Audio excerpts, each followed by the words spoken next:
a time for reflection and introspection. This is what we're going through. Christmas is traditionally spent with family and loved ones. We share in each other's love and can feel good about ourselves and the people around us. Unfortunately, for many years, the original meaning of Christmas, as well as its experience, have been diluted, skewed, and disempowered. It is now less about the love that binds us and more about the attachments to that love. It's about thinking what gifts we buy our loved ones, what gifts we buy for ourselves, where we will go to celebrate Christmas, what we will wear to look our best, or how we will behave or appear to make the best impression on others at the expense of the lightheartedness within us when we are about to celebrate a feast of love, hope, and joy. So, what has changed? Well, we have changed. We have become less caring for each other because of the demands of life, a life that we have complicated to the extreme. Life was easier to navigate in the past. The cost of living has increased extremely, making it almost absurd to live. The cold and ruthless way with which our society is pitting us against each other is astonishing. Managers against employees, politicians against voters, companies against consumers, governments against citizens, etc. The list is endless. All the above claim to respect each other. But unfortunately, the hypocrisy and application of double standards with which man treats man is apparent in all interactions. However, that's not all. We accept the status quo. It is not just concerning, it is dangerous for the coherence of society, as one by one the social pillars are being eroded. Well-being, social justice, and community engagement are crumbling away, leaving a void that the above-mentioned ruthlessness is only too eager to fill. Business as usual is undermining social foundations based on our conditioned mind, and it is only worsening our condition, sustaining a vicious circle that is challenging to break free from. One might say that we need a new plan of action for humanity. Plan of action? Why can we not just be who we really are without vengefulness, without malice, just pure being? We need a plan of being. Let's set the past aside for a moment and just live in the present. Let's live for a future that we can be looking forward to. A future that's yearning to be realized from the sad, desperate remnants of the old ways of life that have become detrimental to living a life with meaning. We live in a world with many interconnected crises, ranging from survival crisis, mental health crisis, emotional health crisis, uncertainty crisis, thus increasing worry, concern, and anxiety and exacerbating our predicament. Worry leads to ineffective and narrow-minded decisions, while restricting rational thought and increasing separation from each other. The perception of a survival threat can bring us out of balance, frantically trying to address it, while we are increasingly becoming more separated from each other. It is high time to start savoring the world instead of drowning and clinging to it. Let's flip the script. Let's vow to take more care of ourselves than others whenever possible, so that we may nurture ourselves to feel better. If we do that consciously, then we will feel better. Our obligations will still exist, but they will exert less control over our mental and emotional health. When we feel good ourselves, then we will be able to appreciate our environment more. Our loved ones will suddenly become more important than they were earlier. We will appreciate nature. We will appreciate our home. We will appreciate our job. And most importantly, we will begin feeling gratitude regarding what we already have. We will consider our loving family, our job, and ourself from a completely different perspective. Our self has been with us through innumerable incarnations. It is literally our BFF, our best friend forever. No other friend comes even close to the BFF concept. It might sound weird to think of ourself as something or somebody external or separate, but that's normal from the viewpoint of the ego. From the ego's perspective, the self is separate, as the ego tends to label anything outside itself as external or separate, until we learn to be more of our true self and less of being the ego. If we think about ourself in this way, then we will feel a soft, cozy, and warm feeling as a response from ourself.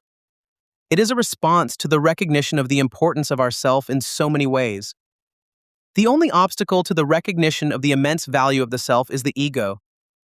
If this concept is challenging to accept, then the ego is interfering. However, persistence will succeed and overcome any challenge that comes from the ego. Learning to be more of our true self brings us closer to it. It will bring us also closer to our fellow humans and all other beings. That's because separation begins within us, because of our internal parts of consciousness that are not integrated. Separation is not a visible external thing, like the trunk of a tree.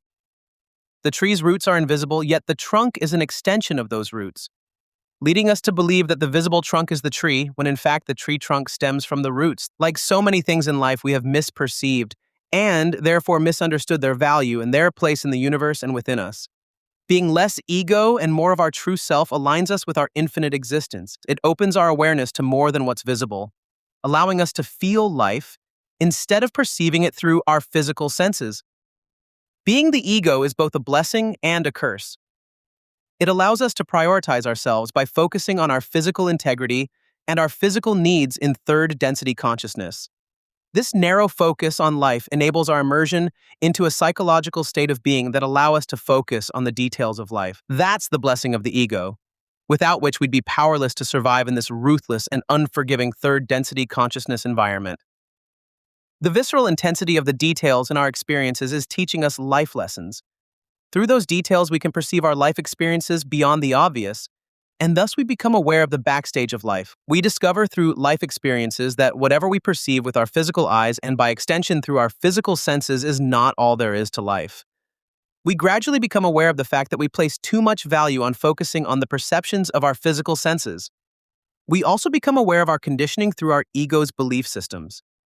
We understand that those belief systems are created by the ego to keep us exploring life from the perspective of gathering life experiences in a process that leads from the detail to the whole. That anchor in physical reality that the ego represents is the curse of the ego. There comes a time, though, a divine time, when all of us understand all the above. We begin feeling gratitude for the ego and give it a pat on the back for having our back all those years in all our incarnations into physical reality on earth. We are grateful to the ego for allowing us to learn the hard way and to become aware of the option of consciously perceiving what's invisible. After we have experienced subconsciously what's invisible, accepting it as visible as it moves from the darkness into the plain sight, realizing all along that life and its experiences are mostly unknown and therefore invisible. Once we reach that level of comprehension about our limited existence on earth, we can begin comprehending our infinite presence on earth by looking for our true self and for ways to embody it, deconstructing our belief systems in the process. This is a natural development and emerges in divine time.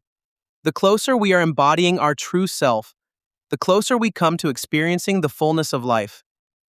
The more we are living life striving to be our true self, the more we are exposed to aspects of it that we didn't consciously experience before. We consciously recognize synchronicity in our lives that we labeled as dumb luck earlier. We recognize the importance of love in our lives that we thought was an important decoration of life. We recognize that beneath the complexity of our characters, we have more in common than we thought earlier, and that whatever binds us together is much more compared to whatever seemingly separates us. We recognize that following our tendency to being attracted to the appearance of somebody without considering their essence is potentially a road to more pain and suffering. We recognize that we all have our own issues to work through in life and are more understanding of others. We recognize that burdening others with our own issues will lead to more pain and suffering for all involved. We recognize that assisting others without their consent will also lead to more pain and suffering for all involved. This internal recognition is based on our own life experience and couldn't be ours without the innumerable incarnations on earth. One does not become wise without having endured pain and suffering. At this point, you might ask yourselves, what the heck all this may have to do with Christmas? Christmas, and by extension, all celebrations that are rooted in any of Earth's religions, are opportunities and permission slips for us to move away from ego-based attachments to becoming our true self, based on the meaning that they have for us. Christmas is a time of joy and happiness, a time to celebrate our bonds with our loved ones, a time to live and be in the present, a time to push aside the demands of our conditioned mind. Guess what? This is something the ego also allows, as part of our belief systems. al-Fitr and al-Adha, two of the main celebrations of Islam, are celebrations of being connected to each other, celebrations of joy and charity, as well as celebrations of heeding God and sharing abundance with family. Ramadan is another Islamic festival and a significant aspect of Islam, promoting self-control during fasting, as well as moderation and simplicity. Diwali in Hinduism celebrates victory of light over darkness. Hanukkah in Judaism also commemorates the triumph of light over darkness, reinforcing faith and hope. Beltane in Celtic tradition was a time to appreciate fertility, abundance, and the flourishing of life. The Day of the Dead is a celebration in Mexico, blending Catholic traditions and ancient Aztec customs, honoring and paying respects to our ancestors. Inti Raymi in Incan tradition celebrates the sun god Inti and the arrival of the new year. It expresses gratitude for the past harvest and seeks blessings for the future. No matter where we look, we are viscerally reminded that we are all the same, stuffed into different mindsets and heart sets and born into different cultures and societies that are built around different belief systems. This is the meaning that I personally get from Christmas and all other religions.